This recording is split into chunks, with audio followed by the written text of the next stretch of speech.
Today I am at the Delaware River, which is the river that separates New Jersey and Philadelphia. And as you all know, Philadelphia is the city that never sleeps. Philadelphia is the city of lights. Philadelphia is known as the Windy City.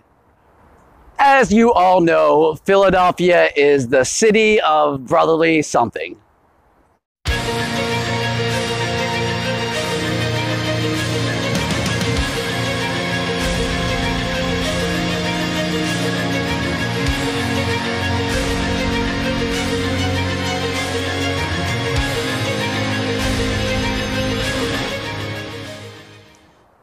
How's it going, everyone? My name is Chris. This is our channel, Mr. Sillage. Thank you all so much for tuning in. For all the returning subscribed Sillage soldiers, as always, welcome back. And as you all know, you all can hit me back up with a salute by hitting the thumbs up icon down below. Really shows your support, and you know that I greatly appreciate it. And if you're a new viewer by chance, maybe stick around, see what the channel has to offer. And if you decide that you don't like, hit the thumbs down button. But make sure that you hit it twice in a row so I know you really didn't like it. Today, I'm coming to you with my list of the top 5 niche and indie scents that I am really excited to wear this spring of 2018. These are all fragrances that are in my collection and ones that I'm just so amped up to wear for this upcoming spring season. So let's get started. Starting off the list at number 5 is a fragrance that I originally had an acquisition from through the awesome support of Bradley Harrison, also known as Triple Ink. I'm sure you guys all know who he is. He was getting rid of some of his fragrances, and I saw one that I was really excited to try, so I figured I picked it up. And that fragrance is Gallagher Fragrances Bergamot.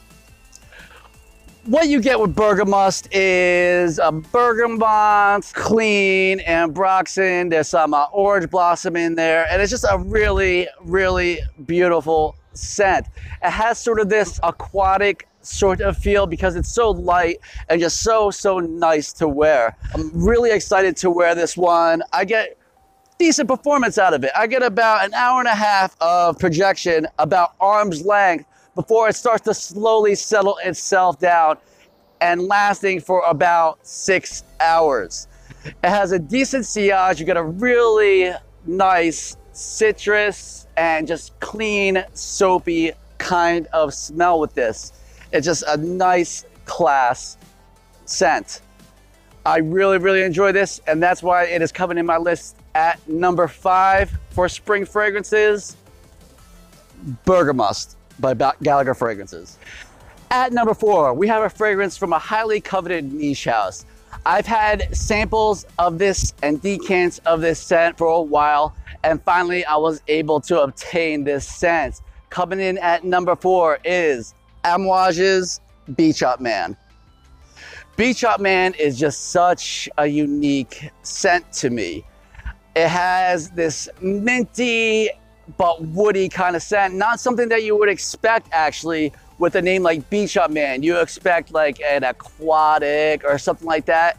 This tends to go the other way, and I really understand where they're actually going with the name Beach Hut, because to me, this smells like actually having a muddled mint kind of drink, like a mint julep or something like that, and just the mint at the bottom of an empty glass. Sipping that on a beach, and on this beach is a beach hut that's really worn and beaten down, and the salty summer sun-beaten air is just beating down on the planks that have a little bit of moss on them as well.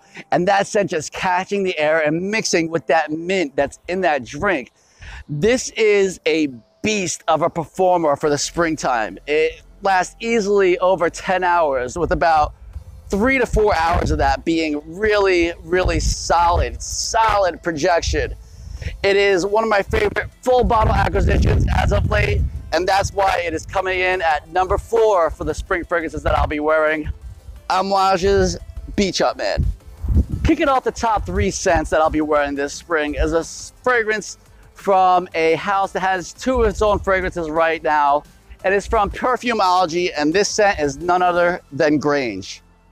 Grange is a scent that was directed by Near Guy and composed by Justin Frederico.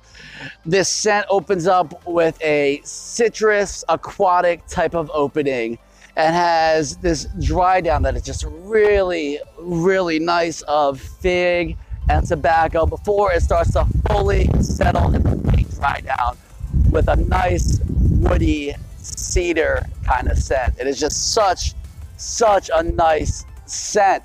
The projection isn't too beastly or anything like that. This is more of a gentlemanly or womanly kind of scent because this one is unisex.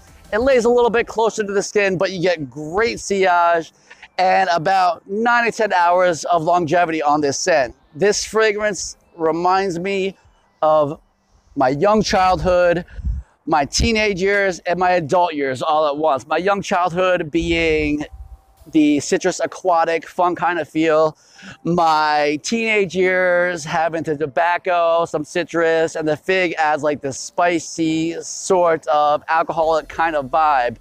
And the woody just reminds me of an older, more mature kind of vibe. And Near Guy and Justin both captured that beautifully in this set. I know this is one that was close to Near, and I see why. It reminds me of the same thing that it reminds him of. And that's why it comes in at number 3, Perfumology's Grange. Coming in at number 2 is January Scent Project's Eider Antler. If you can see the color of this green juice, it is just evocative of spring. John Beeble composed this and is the owner of the January Scent Project's house. He is also a writer for Fragrantica, and he is an artist as well. And this is springtime art in a bottle to me. It has notes of lavender, ivy, it has a mossy feel to it, and it is just such a great scent. I am in love with this scent. The lavender on top is just such a nice composition, gives that sort of barbershop-y kind of feel in the beginning. And you really get an idea of what he was trying to get out of this fragrance, because he said that he was trying to get the feel of crushed ivy mixed in with a fougere fragrance. And that's a really what you get. You get a nice green, fresh, crumbled ivy kind of scent. Now, the performance on this is also really good for a springtime fragrance. I also get about 9 to 10 hours of longevity, and the projection isn't too over the top. Once again, it's not too overly loud. The first 1 or 2 hours, you get a really good beyond arm length scent bubble before it starts to reel itself in closer and closer to its skin, but it makes sure that it takes its time. It has really good sillage and really good performance, and it just smells really green and really nice, and that's why it is coming in at my list at number 2, January Scent Project's Eider Antler. Coming in at my list at number 1 is a fragrance that I can't help to get excited about. This bottle I was really reluctant just to even take out of my house because it's something near and dear to my heart, and you will see why in a second. Coming in at my list at number 1 is Rosa Dove's Elysium, and yes, that is personally autographed to me. That's why it is near and dear to my heart. This is a recent acquisition that I got, I think, within the winter, and it is just such a universally loved scent. You get apple, you get black currant, you get vetiver, you get oak moss, you get pink pepper.